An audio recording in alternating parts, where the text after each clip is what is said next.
Donc en fait là l'idée voilà, c'est de témoigner un petit peu de mon parcours pour en arriver à avoir du coup un travail, un contrat en tout cas avec le centre de rééducation de Saint-Nazaire. Donc je vais vous expliquer voilà, comment j'en suis arrivée là, un peu l'approche que j'essaye d'apporter, et puis du coup ce qu'on met en place avec le centre de rééducation en termes de partenariat. De faire attention au timing.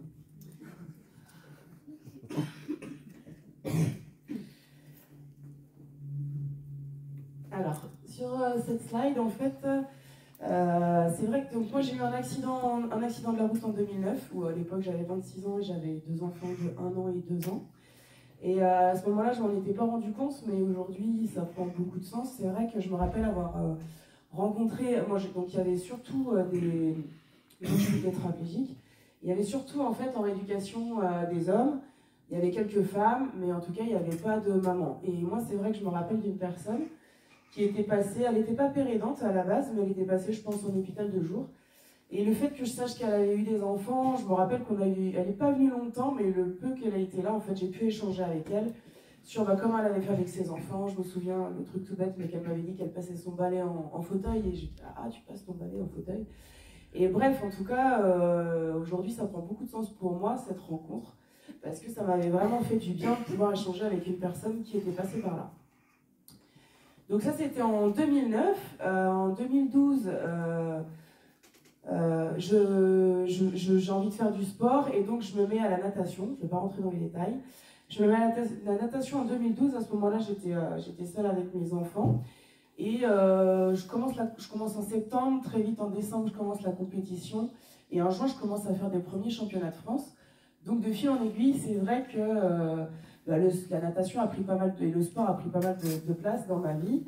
Et c'est vrai qu'en préparation des Jeux de Rio de 2016, j'avais des objectifs. En tout cas, la FEDI avait remarqué que j'avais peut-être un potentiel, donc j'avais mis beaucoup de choses en place pour éventuellement arriver en équipe de France. Bon, ce qui s'est pas fait, mais c'est pas important, au moins j'ai essayé. Tout ça pour vous dire qu'en fait, ça a été aussi le début de mes interventions, où on m'a fait appel pour intervenir dans des écoles ou dans des collectivités, dans des centres de loisirs, pour parler du sport, de la résilience, mais aussi des Jeux paralympiques, entre autres, parce que finalement, je suis quand même allée à Rio, même si c'était pas pour nager. Donc c'est vrai que voilà comment ça a commencé mes interventions à droite, à gauche. Et dans les mêmes temps, en fait, j'ai trouvé un travail au comité handisport de Loire-Atlantique qui a commencé en 2016, juste après les Jeux, en fin septembre.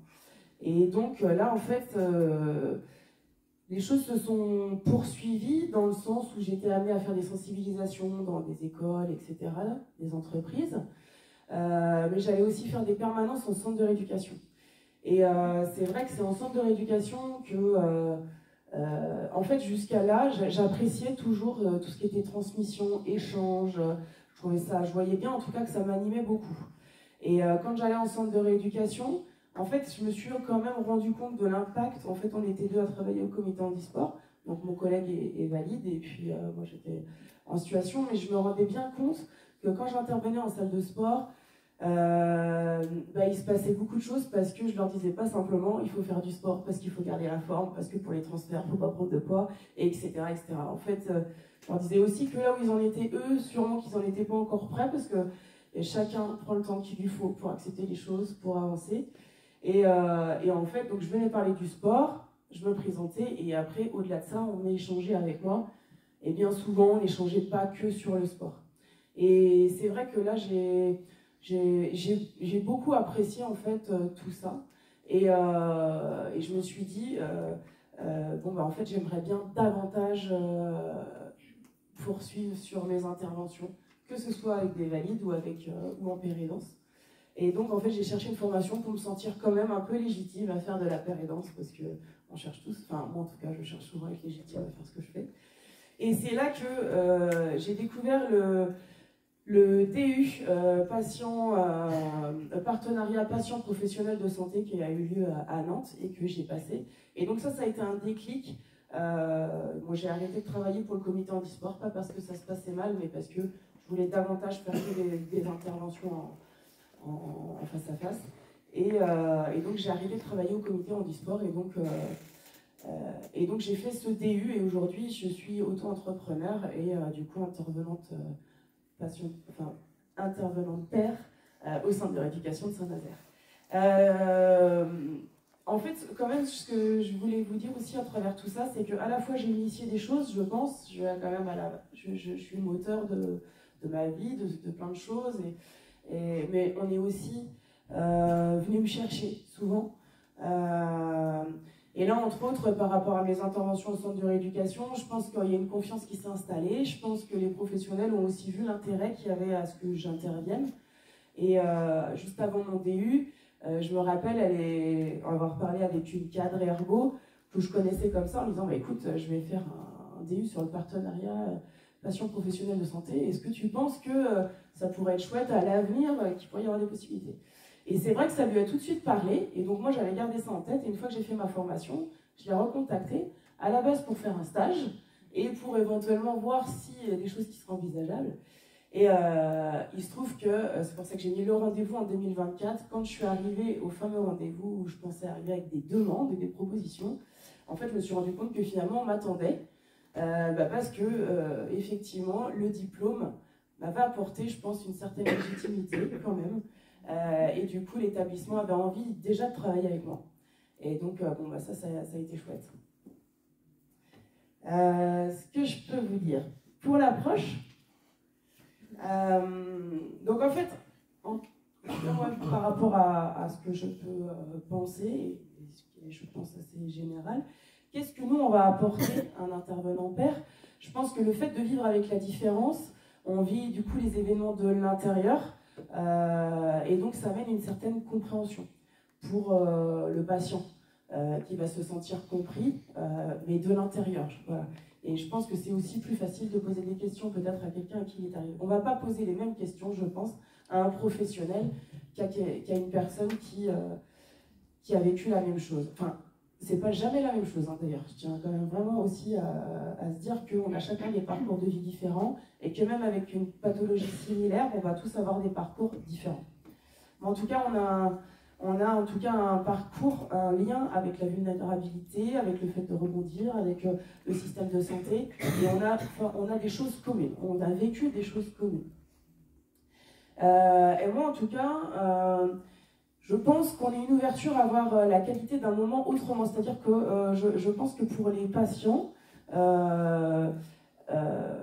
le fait de partager avec ses pairs, ça peut apporter le fait de voir la vie autrement. Je vous donne des exemples.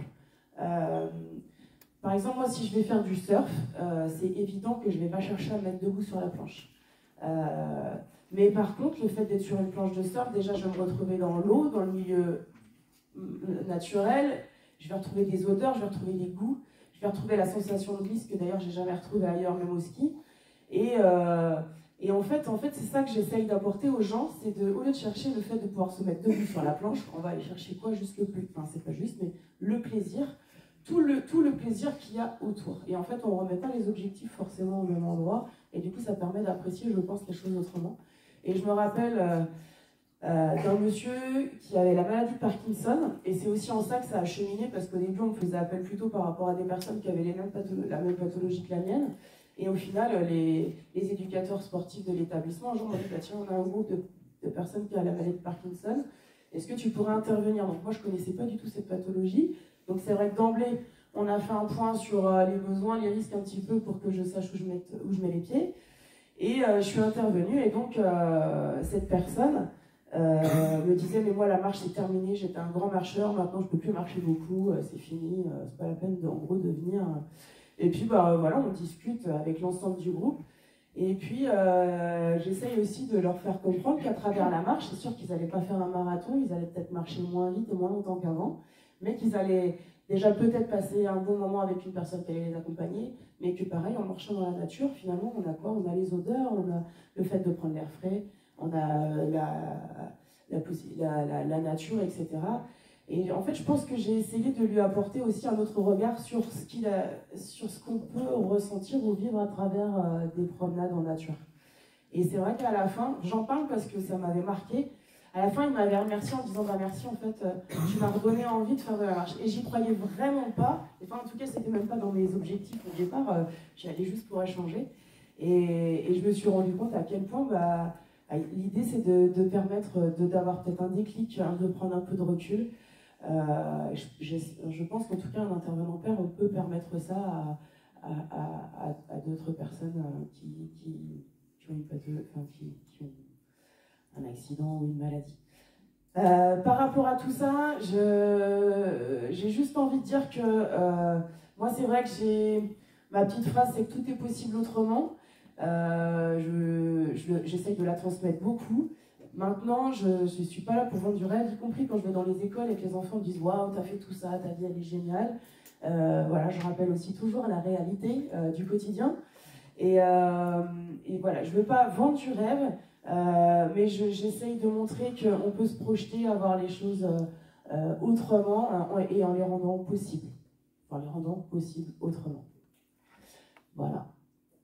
Et donc, par rapport à ma fiche de poste ou à mon domaine d'intervention dans le centre de rééducation, donc suite à ce fameux rendez-vous en 2024, eh ben, en fait, on a vraiment co-construit. J'ai bien vu qu'ils avaient envie de travailler avec moi. Moi, j'arrivais aussi pour leur demander de travailler avec eux. Et en fait, ensemble, on s'est posé la question de l'intérêt et du comment. Et voilà. Et c'est vrai qu'au centre de rééducation, il n'y a pas beaucoup de personnes finalement qui ont ma pathologie. Donc la question s'est posée, est-ce que tu peux intervenir par exemple par rapport à des personnes qui sont amputées ou qui ont telle ou telle sclérose en plaques Alors moi, il y a des domaines sur lesquels, des domaines avec en lien avec le soin, où là vraiment, chaque pathologie a ses particularités. Moi, c'est sûr que je ne vais pas venir intervenir sur un pansement de prothèse, parce que je ne connais pas. Maintenant, voilà, sur tout ce qui va être sondage, etc., et ben, il y a des domaines dans lesquels je peux intervenir vraiment au niveau du soin, et là, qui sont vraiment spécifiques à ce que j'ai vécu. Et après, sur de l'ETP ou des groupes d'accompagnement, même si c'est des personnes qui sont amputées, à un moment donné, c'est vrai qu'on est amené à essayer de voir la vie autrement et à travailler sur le regard qu'on a de soi, sur l'impact du regard des autres sur nous-mêmes. Et dans ce cadre-là, effectivement, c'est des ateliers dans lesquels je peux aussi intervenir. On s'est dit donc que je pouvais intervenir dans ces groupes-là. Sur le retour à domicile, moi j'avais remarqué qu'il y avait pas mal de manques en fait sur l'accompagnement au moment du retour à domicile. Parce qu'il y a un suivi. Au début, on est accompagné par des ergos, puis en fait, on a un temps de rééducation qui est vraiment... on est dans une bulle, puis on rentre chez nous, et là recommence une vie. Et le temps de s'adapter à cette vie, de se rendre compte de ce qui nous manque, de ce qu'on arrive à faire, des besoins, de ce qu'on aimerait mettre en place. Je pense que là, il y a quelque chose à travailler. Et je l'ai soumis, et effectivement, ça a été bien entendu. Donc aujourd'hui, je ne sais pas encore de quelle manière, mais en tout cas, c'est des questions qu'on se pose ensemble. Dans tout ça, donc l'idée c'est la co-construction avec les équipes en permanence. Et quand même, ça va démarrer en fait, on s'est dit il faut que tout l'ensemble des équipes soient conscients de ce que c'est que le partenariat avec un intervenant pair, de l'éventuel intérêt, de l'intérêt, de ce qu'il pourrait y voir comme un intérêt. Et donc en fait, on va commencer par une sensibilisation auprès de tous les professionnels de l'établissement, que ce soit les infirmiers, les kinés, jusqu'aux médecins en fait. L'ensemble du personnel, sur un temps d'1 heure en tout cas, va être sensibilisé à ce partenariat. Et après, l'idée c'est de réfléchir avec chacun et de co-construire dans les services ce qui pourrait éventuellement être mis en place. Voilà. Donc par rapport à ma fiche de poste, voilà ce qu'il en est. Moi, j'ai quand même vraiment envie de rappeler que, en fait, chaque intervenant pair a un profil. Et que c'est pas parce qu'on est intervenant pair qu'on a fait un DU que, du coup, on va avoir les mêmes compétences à l'arrivée. Je pense qu'on a chacun notre parcours, on a chacun notre singularité et nos appétences aussi. Enfin, en tout cas, plein de choses qui vont faire que, du coup, on va tous avoir des profils différents. En fait, je vais... Juste par rapport au domaine d'intervention, par rapport au domaine d'intervention, c'est vrai qu'au-delà de cette fiche de poste et de mon contrat avec donc il y a une charte qui s'est mise en place et une convention. Et donc, au-delà de ça, c'est vrai qu'un intervenant pair donc, peut intervenir dans des groupes de recherche. Donc, moi, je fais entre autres partie d'un groupe de recherche et peut intervenir aussi dans des formations. Et donc, on est qui les intervenants pairs? Moi, je pense que pour les patients, donc, on est une personne à qui ils peuvent se confier, on peut être un réconfort ou de la réassurance. On peut donner de l'espoir, mais en tout cas dans le sens... parce que moi, j'aime pas toujours ce mot-là, j'y fais en tout cas toujours hyper attention.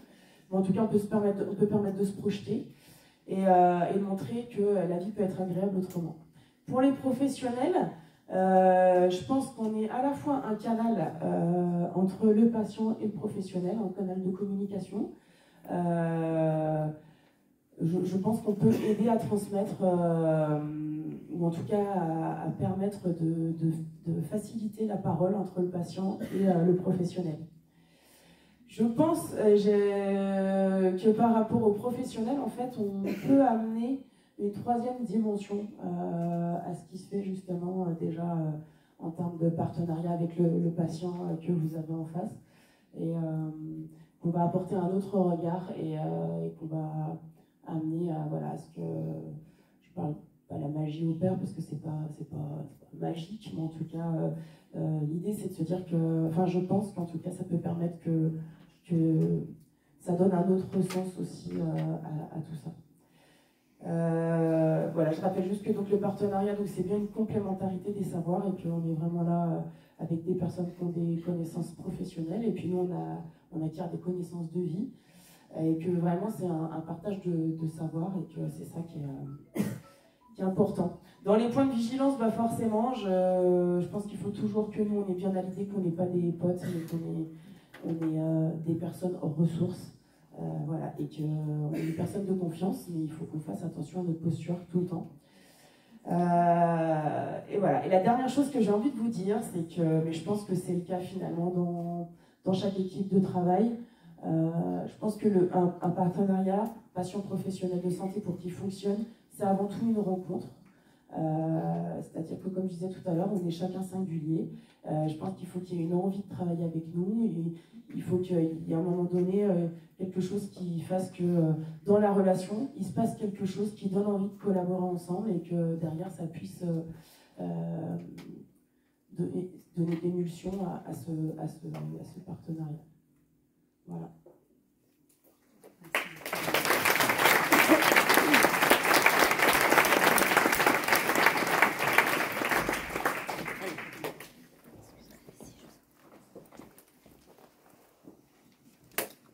Merci beaucoup, Émilie, parce qu'effectivement, tu nous témoignes de cette synergie entre deux connaissances. Tu parles de connaissances, et donc nous, on est ancré dans la vie et qui est toujours en mouvement en même temps où vous êtes intervenant pair. C'est vrai que ça rajoute aussi de la complexité, mais comme toute connaissance, elle est toujours en perpétuel mouvement. En tous les cas, c'est la vie. Et puis, justement, ce point que tu as nommé aussi de co-construction, en fait. D'espace en fait de cohérence ensemble avec les mêmes envies et puis de co-construire vraiment dans l'équipe. Et en tous les cas, tu as l'initiative de beaucoup de projets. Donc merci encore. Je vais vous laisser la possibilité de poser des questions.